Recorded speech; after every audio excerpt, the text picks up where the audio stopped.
Hi, I'm Heather. I'm back with another really quick book review. Today's amazing find is The President is Missing by James Patterson and Bill Clinton. I know. So, I know a lot of people really disrespect the airport thriller, as in like a thriller that you pick up in the airport on the way to go somewhere on a plane, which is exactly what I did because I love this kind of thing at an airport and so does everyone else.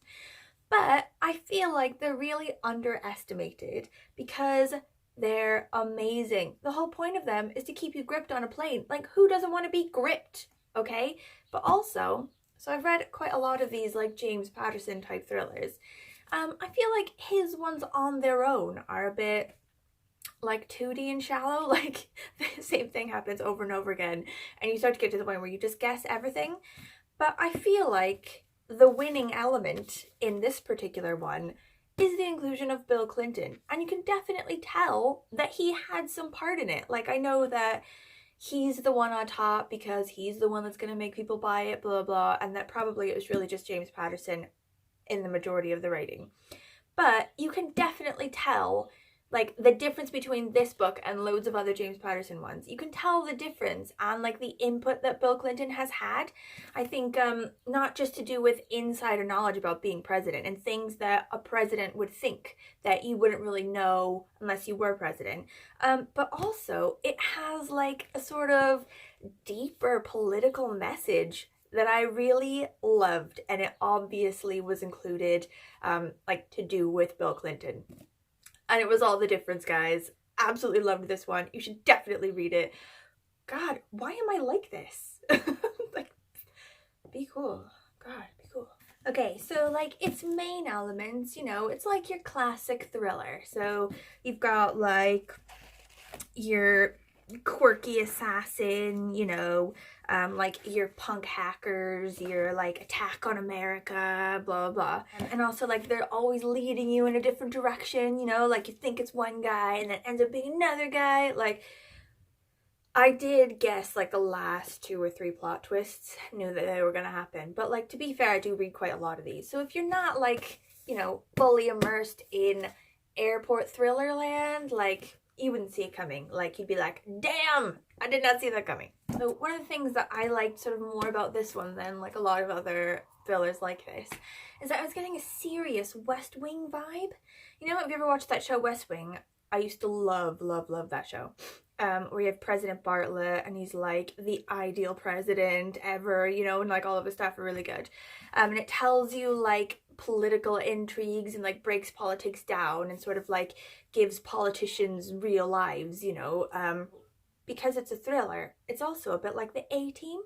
So it's like West Wing meets the A-Team, and the main guy, the president in it, he's like obviously a fictional president. There's a little bit like Bill Clinton, just letting you know. He's basically President Bartlett from the West Wing meets Hannibal from the A-Team. He's such a badass, but also he's like the perfect president. Like, I feel like I'm definitely going to tell my dad about this book. He would absolutely love it because he's like sort of an ex like special forces type ranger or something like this, which my dad is also.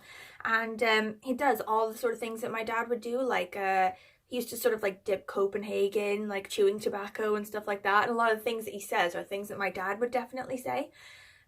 So I'm gonna let him know about this one. I think he's gonna be into it. Right, so basically the sort of premise of it is that the president is fighting this huge security nightmare, and in order to like solve the problem or to like end the crisis, he has to go undercover and go somewhere, and then he sort of goes missing, even though you know where he is the whole time. And he has to sort of solve this huge like cyber threat basically by himself, which is stupid, but also awesome. Like all of these thrillers, like basically like clockwork, about 100 pages in is when everything comes to a head. Like, you've got 100 pages then to just like flip through them like a maniac, like just gripped.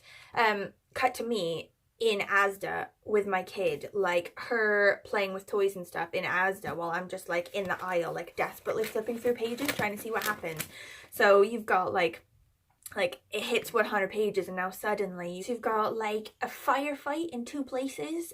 You've got an assassin like trying to sneak around and sneak in and no one knows she's there. You've got the president and like a lone hacker and like America's best tech experts like locked in a room trying to figure out how to save the world. Like they're about to launch an idea that they have to defeat this virus that's like either going to work and save the world or not work and like launch the virus to send the US back into the dark ages.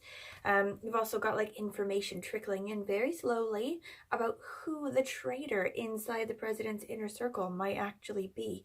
You know, it all just kicks all the way off in the end. And like, I won't tell you like exactly how it ends in the end, you know, because that would just be too much. But it does end with the culprit being my favorite baddie. I love when it's this kind of baddie. And like the punishment that the president gives to this baddie is like my ideal punishment.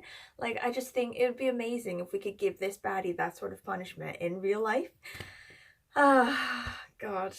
Okay, so the things I liked about it. So first of all, just like one little thing is that with like thrillers like this one's no different. It has really short chapters, you know? So like if you look sort of like a page or two sometimes, I really like that because it sort of pushes you on. It sort of keeps you going, you know, like you're reading it in bed and you're like, oh, I'll just read another chapter, and then you finish that chapter and you're like, okay, I'll just read another chapter. It like keeps you feeling like you're moving forward. There are no chapters that just sort of like grate on and on. You're like, when is this chapter gonna end? And like all the chapters like really end really well, like hook you really well. Like it'll be like you know, then you know what that means. There's a traitor in the White House. End of scene. Like it'll be like looking for a state actor. Pause for effect. Looks like it might be Russia. Dun dun dun.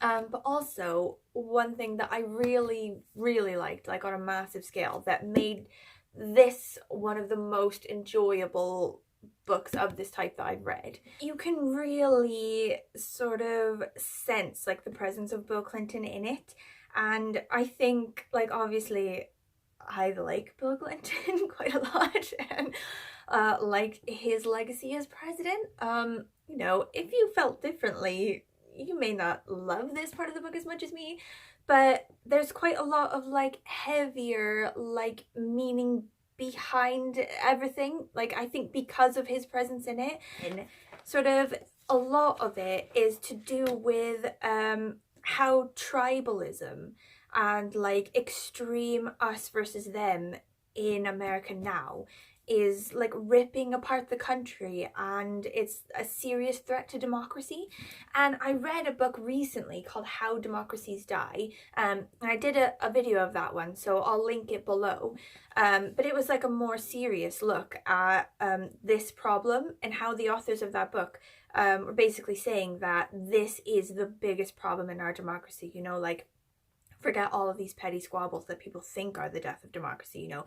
The main thing is an inability for people to see each other just as political opponents and not as enemies, and to see that people on the other side of the aisle politically are still just as patriotic as you and still just as normal as you, but differ in certain ways, and sort of not fighting to the death about everything, but sort of compromising and not trying to sort of put in sort of death moves to knock out the other side completely, but understanding that the other side, their existence is just as important in democracy.